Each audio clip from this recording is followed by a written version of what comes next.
Imagine what it would be like if your brain could attract success on autopilot. Today we'll tell you how. Stay tuned. Hey guys, thank you for joining me today. I'm Tatiana, founder of The Genius Spot and author of Create Your Best Life, the #1 program for women to upgrade their mindset and become clear, confident, and consistent. If you're an online entrepreneur, a boss babe, or a creator looking to thrive in business and life, you're in the right place.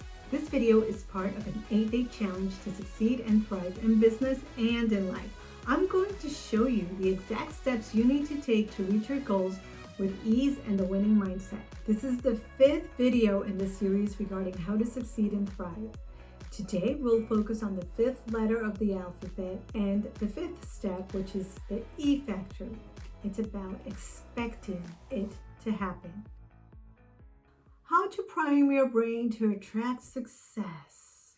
By expecting it. This means that you expect your goal to take place. Expecting your goal to happen is a surefire way to prime your brain to work for you instead of against you.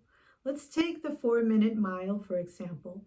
The idea of running a mile under 4 minutes was thought to be unattainable for humans for the longest time. Athletes had tried for years to beat the record set in 1945 of 4 minutes and 2 seconds. Many had been close to the 4 minutes, but because it was believed that it wasn't humanly possible to do so, it became a self-fulfilling prophecy. No one had crossed the finish line in under 4 minutes ever. You see, at the time, it was believed that if anyone actually beat this record, they would die. However, in 1954, Roger Bannister broke the 4-minute mile with a record time of 3:59.4. 3 minutes, 59 seconds, and 4 milliseconds.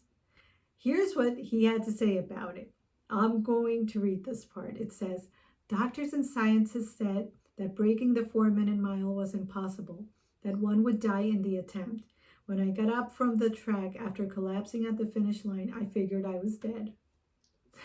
Crazy, right?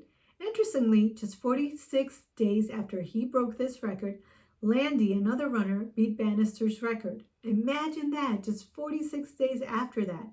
A record that had never been broken in human history was now being broken and surpassed within just 2 months.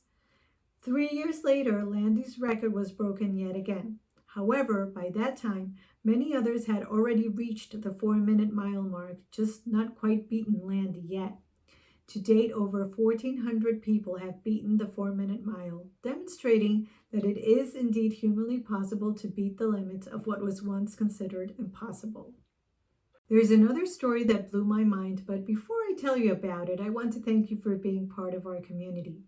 If you found this video on YouTube and you would like to get a lot more free content to help you succeed and thrive in business and life, please make sure to subscribe, like, and share this video. It all helps. And it's a great way for us to know that you like the content that we're creating for you.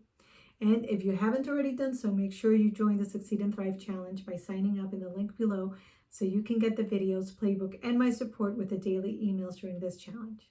Awesome. Now, back to the story I wanted to share with you. It's the case of the person called the Sweepstakes Queen. I'm sure you've heard about her, Helen Hetzel. She entered the contest, and every time she was certain that she would win. She expected the prizes and visualized them in her life.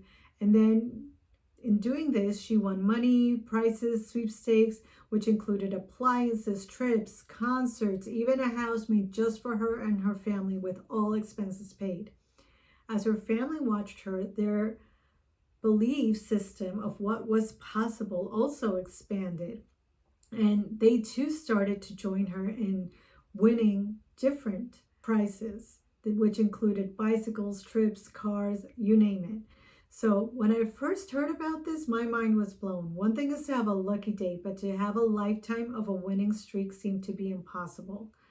Before hearing about her, I figured someone could have maybe a good day and maybe win one, maybe 2 great prizes in their lifetime by pure chance. But after hearing about her, the limit of what was possible with respect to lucky winnings expanded, and I began to see possibilities of winning prizes in a whole new way. So if nothing else, I think this is a wonderful story for that reason. I used to think that winning just one sweepstakes competition was extremely unlikely, and My belief system was, the typical. No one wins those things more than once ever.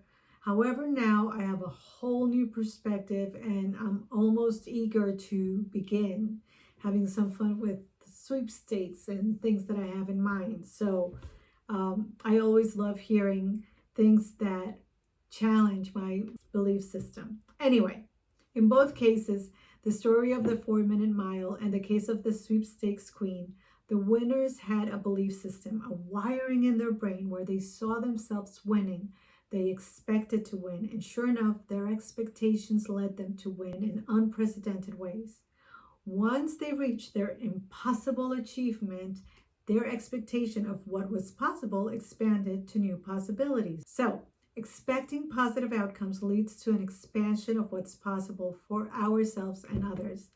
In terms of how to expect something good to happen and how to get the results we want, we've noticed there's a science and an art form behind this. The science involved in expecting a good outcome has to do with a way in which our brain operates and the impact it has in our bodies and in our everyday lives. For example, our subconscious mind is constantly running programs in the background.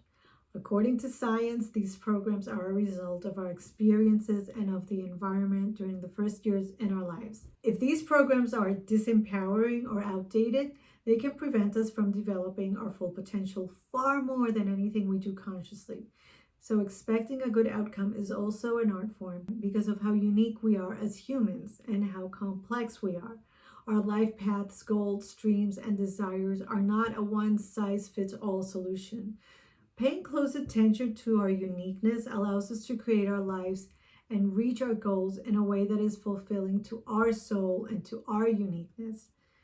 Have you ever noticed that there may be two sets of people with a seemingly similar set of circumstances, both hardworking, doing what it takes, but one always seems to hit the mark while another might fall short? It's not necessarily that one has more skill or works harder than the other, and that the other is lacking or doing things in the wrong way. In cases like this, usually the culprit is the subconscious mind that is running a limiting belief in one person in the background, while the other has a program running in the background that is setting them up for success. So, a way to succeed and thrive is actually to change the programming in our subconscious mind if it isn't favorable or if it wasn't favorable to start with, and to upgrade it to new levels often. Even just knowing this general information puts you ahead of the game because now you know that if you haven't achieved what you want, it isn't necessarily your fault. It's the wiring of your brain that needs to be upgraded. And I'll be sharing more about how to leverage the power of your mind in the upcoming days, and how, while working with us, Veronica went from feeling stuck, small, and like there was no way that she could get what she wanted, to creating her dream job with consistent income and extremely empowering relationships while feeling clear and confident as a result. She also loved walking away with a proven system to help her overcome challenges and take advantage of upgrading her mindset consistently. Now, before I let you go, I need to break some news. Doom, doom, doom. There is a cost of not following through with this step, the step of expecting things to happen your way. Okay, I know that was a little dramatic, but I think you'll be able to relate. The cost of not expecting good results is another word with the letter E, and that is the exception. The risk of not expecting good outcomes is falling into the trap of believing that you are that rare exception. It sounds something like this. Oh, this might work for someone else, but it won't work for me. Does that sound familiar to you? I can sure relate. We've probably all said that at some time in our lives or another, especially when we're faced with a type of coaching program or some level of education opportunity, where we see all these people having great outcomes and we automatically say to ourselves, yeah, that worked for them, but it won't work for me. So when we feel like the exception, we just turn our backs on what's possible. We miss out on educating ourselves and expanding our options. Because of that, before that naysayer attitude kicks in next time, you might want to say to yourself something like this. Well, this really works for me.